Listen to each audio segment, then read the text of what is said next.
Hi everyone, I am Naura.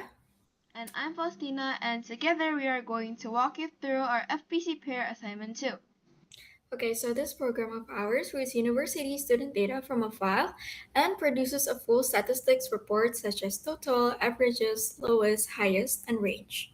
So, without further ado, let's get into it. So first things first, at the top of the file, we define a constant integer called max, which is 20, and this is the maximum number of universities our arrays can hold. So after that, we have a couple of function prototypes, and going to the main function, we first declare four parallel arrays called university for names, and then intake, enrollment, output. This one, intake, enrollment, output, for three integer categories.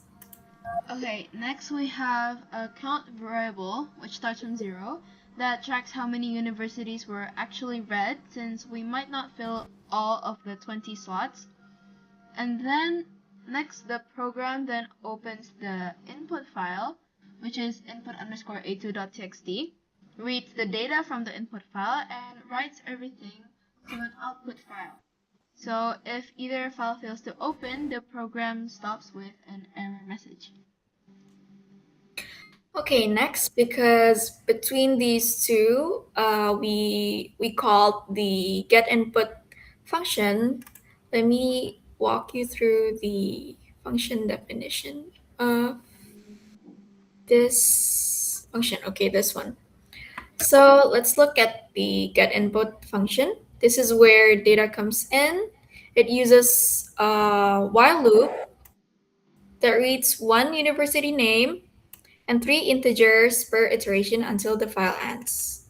So this is the first function we have. And as you can see, it is called right here.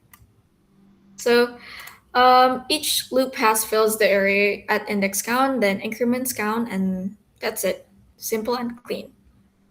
Okay, and then back in the main function, after reading from the input file, we print the table. And we also use set W, which is set width from IM and IP, to align the columns, which includes university, intake, enrollment, and also output. And then a for loop, where's the for loop? There it is. A for loop from 0 to count prints each row. Because the arrays are parallel, university, intake, enrollment, output, which all belongs to the same university. So after that, we're declaring a couple of new variables. We're assigning those new variables into the calc total function. So before that, let me walk you through the calc total function, this one. Okay, so this is the calc total function where it loops through an array and sums all the values. We call this function three times. We call it three times, once for intake, once for enrollment, and once for output here. Where is it? Once for intake, once for enrollment, and once for output. We assign these new variables into calling the calc total function. After that, for the average, notice that we cast the total into double before dividing it, because if we didn't, then the integer division would cut off the decimal part, which is also important in this matter.